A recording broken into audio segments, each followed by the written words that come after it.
Hello student, I am Aradhana Shukla.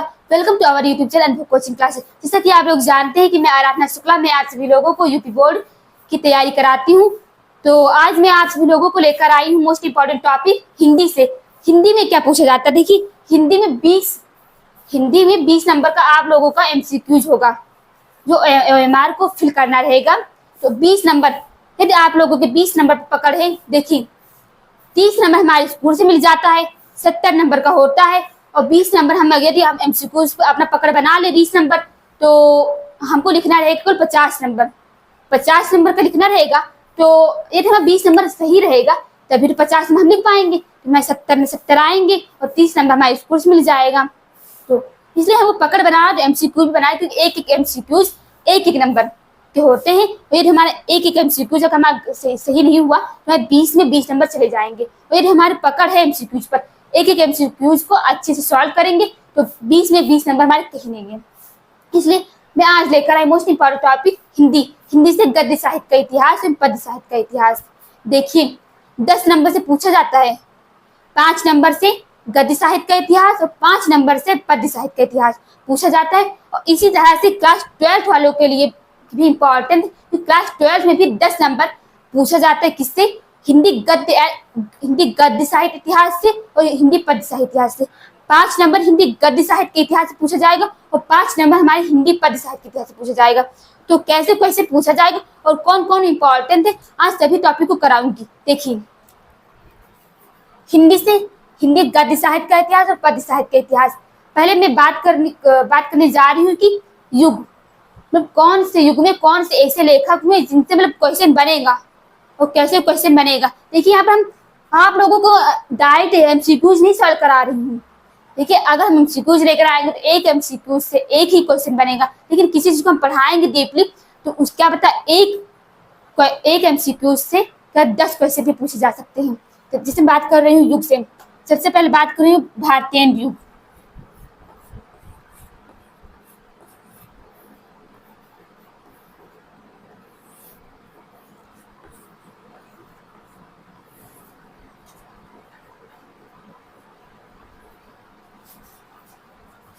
भारतीय युग जो कब से कब तक चला था? 1850 से लेकर 1900 ईस्वी तक चला था। क्या? भारतीय युग। भारतीय युग 1850 से लेकर 1900 ईस्वी तक चला था। और ये भारतीय युग क्या है? भारतीय युग जिसे नाम से ही पता चला, भारतीय युग। भारतीय युग के जो जनक कहे जाते हैं वो हमारे भारतीय हरिश्चंद्र जी हैं। और देखिए, इन्हें हिंदी खड़ी बोली का भी जनक कहा गया है। जो हमारे भारतीय हरिश्चंद्र जी हैं, उन्होंने हिंदी गद्य साहित्य में जो विकास किया हुआ है, उनके जो जनक हैं हमारे भारतीय जी हैं, उनको कहा गया। और इससे पूछा जाएगा कि देखिए, इस युग में सबसे अधिक कुछ हुआ है, यदि इस युग में भारतीय युग में तो नाटक हुआ है। नाटक जो विधा हमारी है, अगर सबसे अधिक पूछा जाए, सबसे अधिक नाटक विधा मतलब किस युग से संबंधित है, तो मैं भारतीय युग से। अब भारतीय युग से कैसे है? भारतीय युग से कैसे है? तो इसलिए जो भारतीय हरिश्चंद्र जी हैं, तो भारतीय हरिश्चंद्र जी हैं, उन्होंने नाटक के विशेष, जो नाटक है, नाटक के क्षेत्र में विशेष उपलब्धियां मिली हुई हैं, अनेक रचनाएं की नाटक। तो इसमें नाटक विधा को महत्व दिया गया है, नाटक विधा को। इसके जो प्रमुख जो हैं लेखक हैं, भारतेंदु हरिश्चंद्र जी हैं।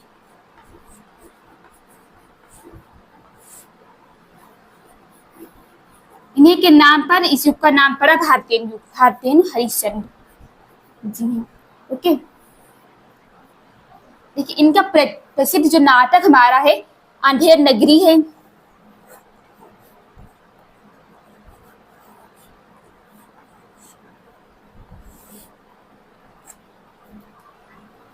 अंधेर नगरी है प्रसिद्ध नाटक है, अंधेर नगरी। देखिए, आप लोग सुना होगा कि अंधेर नगरी चौपट राजा, तके शेर भाजी तके शेर खाजा। आप लोग पढ़े होंगे, नहीं पढ़े हैं तो इसको पढ़ेंगे तो आप लोगों को बहुत हंसी आएगी इसको पढ़ते समय। अंधेर नगरी चौपट राजा, तके शेर भाजी तके शेर खाजा। तो उसी से मतलब अंधेर नगरी जो हमारा है वो भारतीय हरिश्चंद्र जी का एक प्रसिद्ध नाटक है।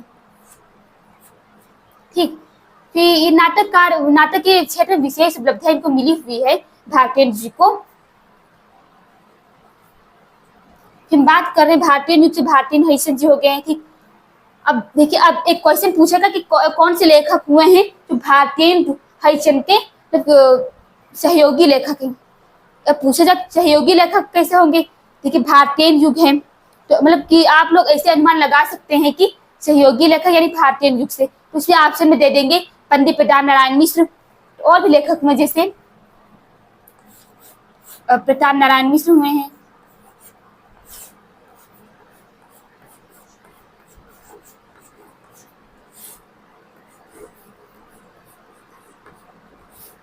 बाल कृष्ण भट्ट हुए हैं,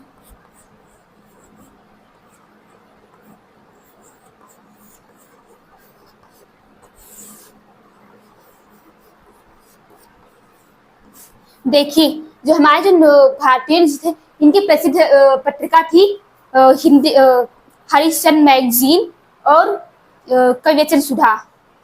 ठीक, ये हमारे उनके भारतीय जी की मतलब पत्रिका का नाम था कविवचन सुधा, और हरिश्चंद्र पत्रिका को या हरिश्चंद्र मैगजीन को दोनों सेम है।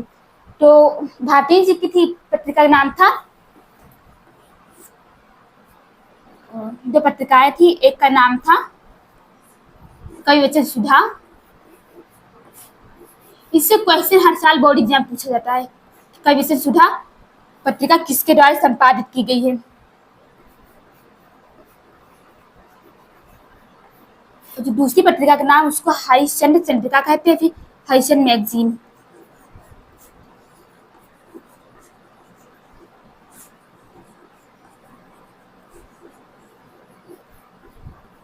हम बात कर रहे हैं कि प्रताप नारायण मिश्र, ये भी भारतीय युग में कार्य किया है इन्होंने भी। इनकी पत्रिका है ब्राह्मण पत्रिका।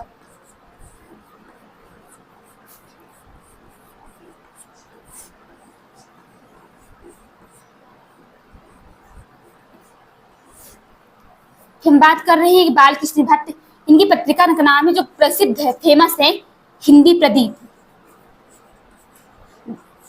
देखिए पत्रिकाओं से हर साल बोर्ड एग्जाम में 1 से 2 नंबर के क्वेश्चन जरूर पूछे जाते हैं, हिंदी प्रदीप।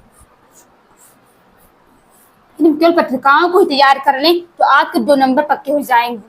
ओके, और भी रचनाएं इनकी जैसे दात है, भौं है, कलिकौतुक है, प्रताप नारायण मिश्र की रचनाएं हैं, और भारतीय जी के भी हैं जैसे दिल्ली दरबार है, और मतलब की है इनकी भी मतलब है बहुत सारी रचनाएं। लेकिन मैं आप लोगों को उतना ही पढ़ाऊंगी जो आप लोगों को मतलब की समझ में आए और जो आप लोगों के लिए इम्पोर्टेंट है। भारतीय युग के बारे में बात किया, फिर द्विवेदी युग जो कब से चला, 1900 से 1919 तक हमारा द्विवेदी युग चला, फिर 1922 भी कह सकते हैं द्विवेदी युग हमारा चला। ओके, फिर हम बात करें द्विवेदी युग के बारे में।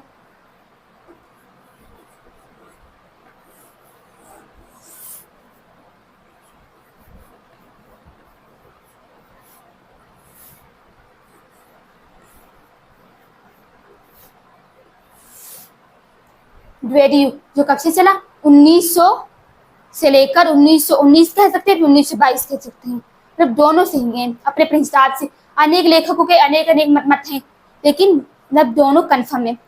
तो हमारा द्विवेदी युग है। अब देखिए द्विवेदी युग का जो नामकरण है द्विवेदी युग कैसे पड़ा। जो द्विवेदी युग है इसमें एक मतलब प्रसिद्ध मतलब लेखक हुए थे महावीर प्रसाद द्विवेदी जी। महावीर प्रसाद द्विवेदी जी के नाम पर ही उनके जो द्विवेदी जो है सरनेम है उसी से उनके जो युग है द्विवेदी युग नाम पड़ा कि महावीर प्रसाद द्विवेदी। महावीर प्रसाद द्विवेदी क्यों फेमस है, अब देखिए महावीर प्रसाद द्विवेदी जी ने सन 1903 ईस्वी में सरस्वती पत्रिका का संपादन किया। देखिए सरस्वती पत्रिका का जो प्रथम संपादन 1900 ईस्वी में हुआ था, लगभग 1900 ईस्वी में जो हुआ था सरस्वती पत्रिका का संपादन, उनको किया था श्याम सुंदर दास जी ने। ठीक, देखो संपादन की बात कर रहे हैं, अगर स्थापना की बात करें तो चिंतामणि घोष ने किया था, मतलब वो है जो चिंतामणि घोष ने किया था। लेकिन तो मतलब उसके जो संपादन कार्य किया था वो हमारे जो प्रथम थे बाबू श्याम सुंदर दास जी थे, जो उसका जो प्रसिद्ध है और जो मतलब कि जिसके द्वारा फेमस हुए हैं वो हमारे महावीर प्रसाद द्विवेदी जी हैं। उन्होंने सन 1903 ईस्वी में सरस्वती पत्रिका का संपादन किया था और इन्हीं के नाम पर द्विवेदी युग का नाम पड़ा क्या? द्विवेदी युग। अब इसको जागरण सुधार काल भी कहते हैं। द्विवेदी युग का एक और नाम है जागरण सुधार काल।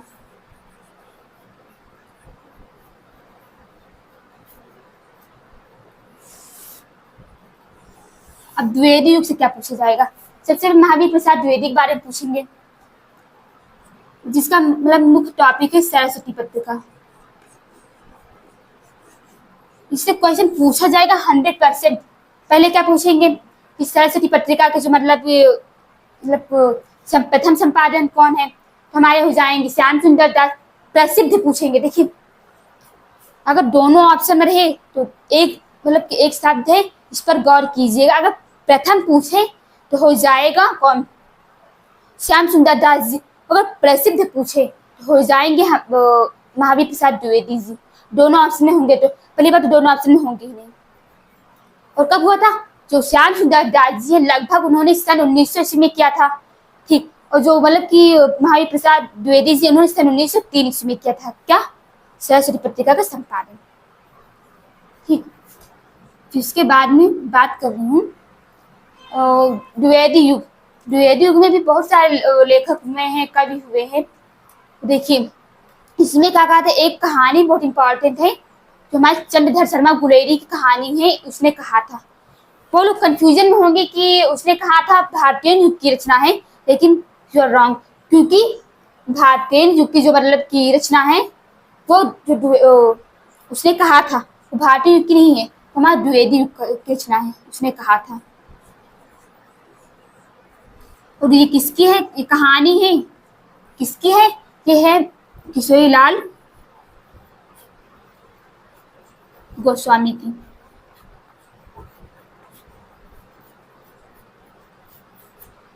उसके बाद बात कर रही हूँ कि यह हो गया। फिर मैथिली शरद गुप्त। जो मैथिली शरद गुप्त है उन्होंने भी द्विवेदी युग में कार्य किया।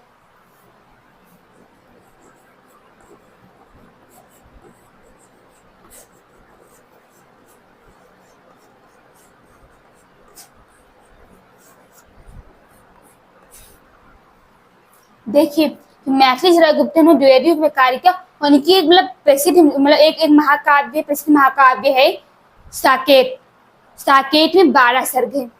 साकेत से मतलब क्वेश्चन पूछा जाएगा और कभी पूछेंगे कि मैथिली शरद गुप्त किस युग के लेखक है, पूछेंगे। जो साकेत रचना है, साकेत रचना कृति है, वो किस युग से संबंधित है, किस युग की है? तो द्विवेदी युग का है, तो इसकी प्रसिद्ध रचना है साकेत। और भी है, प्रदक्षिणा है, और मतलब रचनाएं की हैं। ये साकेत जो है मोस्ट इम्पॉर्टेंट है। इसमें कितने 12 सर्ग हैं।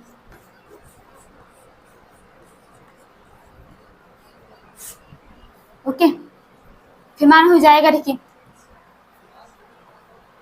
महावीर प्रसाद द्विवेदी जी हैं, मैथिली शरद गुप्त जी हैं, इन सभी लोगों ने किसने कार्य किया? द्विवेदी युग से। देखिए हम ने बात किया भारतीय युग के बारे में, द्विवेदी युग। अब बात करूंगी शुक्ल युग। तो कब से चला? 1919 से लेकर 1938 तक चला क्या? शुक्ल युग। तो शुक्ल युग में देखिए क्या इंपॉर्टेंट है।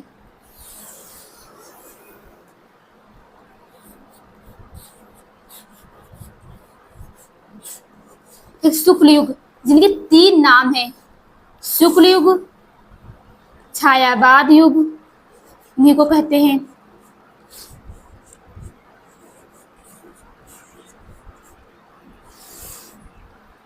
इन्हीं को प्रसाद युग कहते हैं।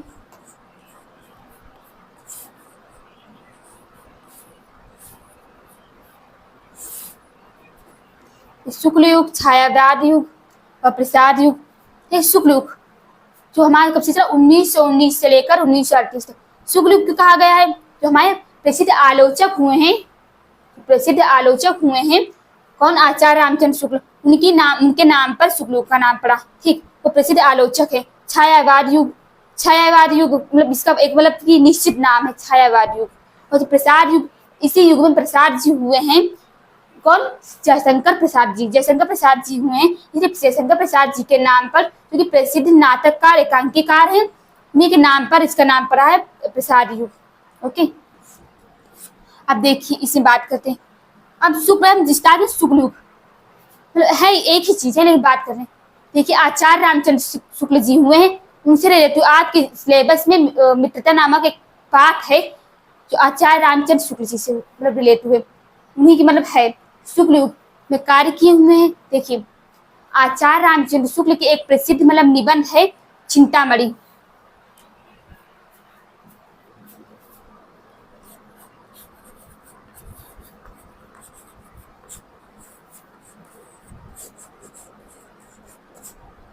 इनकी रचना है चिंतामणि,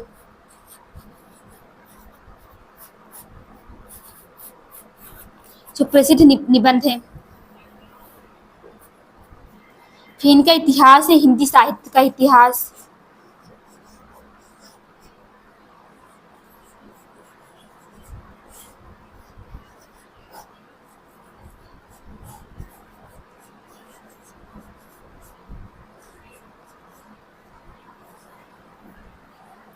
फिर इनकी रचनाएं विचार पीठी है, हिंदी साहित्य का इतिहास है, और मतलब कि सूरदास के ऊपर है। तो मतलब इसी तरह इनके मतलब रचनाएं हैं। अभिनव अभिमन्यु वध इनकी रचना है, इनकी मतलब आलोचना है। और मतलब बहुत सारी रचनाएं इन्होंने की। क्या हुआ है, एक 11 वर्ष का समय, बहुत सारी रचनाएं इन्होंने किया है। किसने, आचार्य रामचंद्र शुक्ल जी ने।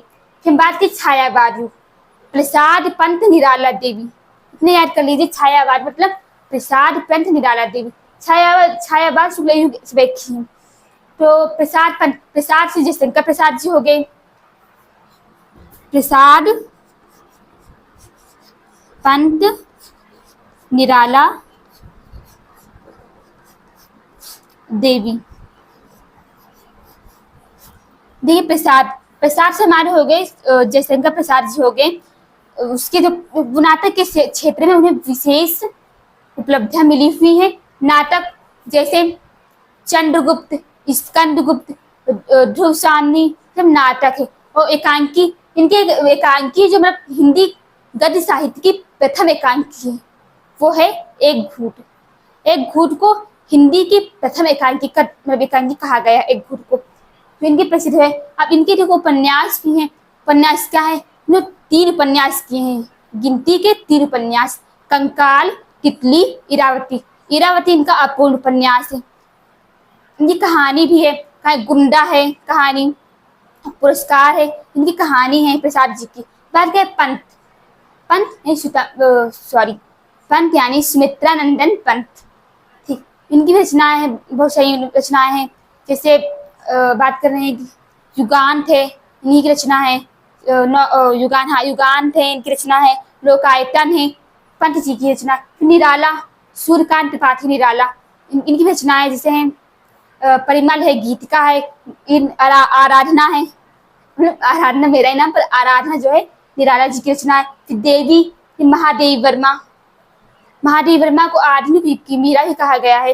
देखिए जो महादेवी वर्मा जी हैं ये 3 हमारे बृहत्त्रयी में आते हैं। जो महादेवी वर्मा जी हैं ये लघुत्रयी में आते हैं। तो जो डॉक्टर रामकुमार वर्मा जी हैं जिन्हें एकांकी सम्राट कहा गया है वो भी छायावाद युग के हैं, और उन्हें भी लघुत्रयी में उनकी गिनती होती है।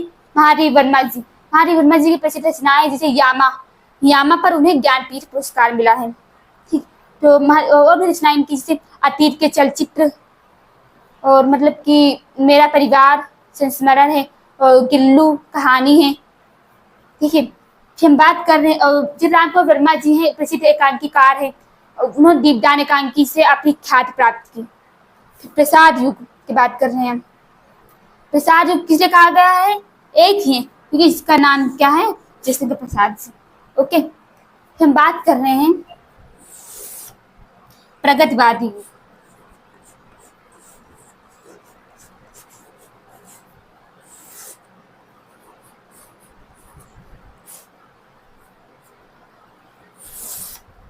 ओके, इसमें एक प्रसिद्ध लेखक हुए हैं रामधारी सिंह दिनकर।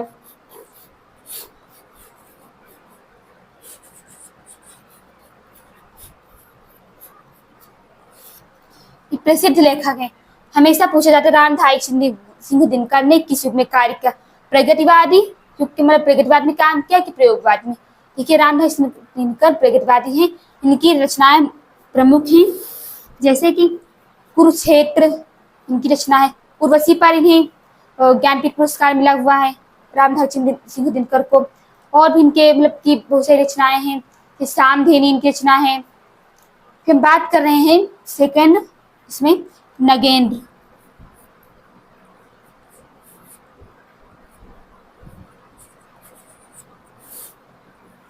नगेंद्र जी ने भी इसमें कार्य किया हुआ है इसमें प्रगतिवादी। देखिए ये युग है। हमने देखो एक साथ में आप लोगों को एक साथ में इतना मतलब आप लोगों को पढ़ा दूं, लेकिन देखिए प्रॉब्लम है डिजिटल बोर्ड है नहीं है, इसको मतलब टाइम भी लगेगा। मैं आप लोगों को टाइम वेस्ट करना नहीं चाहती हूँ, इसलिए मैंने आप लोग जितना पढ़ाया है, यदि आप लोग